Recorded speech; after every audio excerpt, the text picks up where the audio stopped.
about the video you dropped. It's one of your biggest videos, you know, Paint the City Red.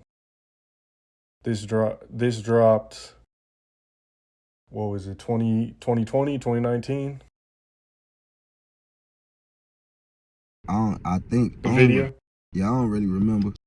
I know it was like 2 years ago or something. Looks like it dropped. Yeah, it says 2 years ago. Doesn't, I don't think it has it. Yeah, December 10th, 2020. What's the story behind this video? I was at the, like I took my little kids out and my little family out to a skate park downtown. It's called Grant Park, where my cousin, he used to skate there and shit. My cousin, he was known, his name was Red. His nickname was Red, but his real name was Daniel Grant. He got killed and he was found in the river downtown and shit. And like, we was just trying to get some closure on it, and we was trying to get like some real knowledge on what happened. It was some private investigators on it, but they dropped the case because they ruled it suicide or some shit like that. But like, just long story short, you know, I got like a little fucked up family. My family synced, like Fat Joe reached out to me, was fucking with me. Shit was going right with me. And my cousin reached out to me like maybe a week before he died and told me that he got in a situation. On Facebook, it's a fight. He had a fight with some guys and shit in a bar.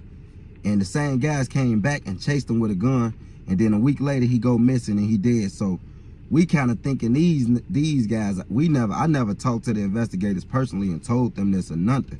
It's just, this is what we putting together behind the scenes or whatever. Whole time, once the investigators get on it, they ruled it suicide. But that night, the night that he fought Shorty and them, he texted me on Facebook a few times and called me and was telling me that he in trouble, and I guided him to safety, helped him get in the lift, get home to his grandma's crib and shit like that. And like a week later, that's when all that shit happened. So a weird ass person in my family started a rumor that I did it because I'm one of the last people to talk to him, which I'm really not. I'm just one of the last people in the family to talk to him on Facebook. I was living in Indiana at the time. I was broke as hell, watching my kids every day, taking my kids to the school bus, picking them up from the school bus, back in the crib all day, going to the grocery store a block away, back home. I didn't have a car. I didn't have no money, nothing. And it's my blood cousin who I was real close to, but as we got older, we didn't hang with each other because we lived two different lives. He was a skateboarder and a biker boy. Like, he hung downtown and up north. I was a young shorty doing whatever I was doing in the hood in Inglewood, out south. So our lives didn't match each other at the time. So we didn't hang with each other when we was older. We didn't hang with each other since we was like 13, 14. So that's just the story behind that. Like, my family fake, like a couple of my family members fake blame me for the shit. The rumor spread it a little bit. A couple people was believing it. When they looked into it, they think it was false. They let the shit go. The investigators ruled the shit suicide. So the story behind the song was just like a tribute to my cousin.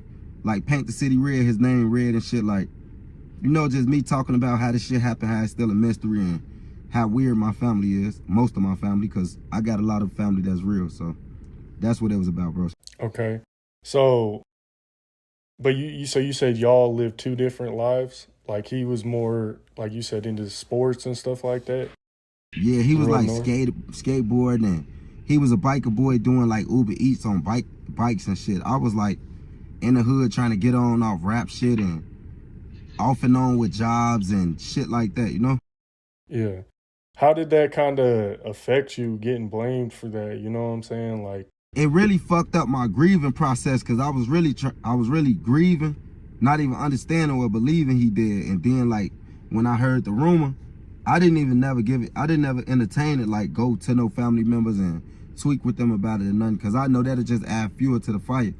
And I was really still hurt about my cousin, like, so I'm on his page investigating, looking at his friends, watching the video 1,000 times. I'm not even caring that some of the family members starting fake rumors on me and shit. I'm really just trying to figure out what the fuck happened with my cousin. So it fucked me up even more, and it just made me fall back more from like certain family members. Now them same family members be saying sorry to me and they know I didn't do that shit. It was just like, they just miserable, and you know, misery love company. So I knew what it was about. I'm doing good. They wanted to put my name in some fuck shit.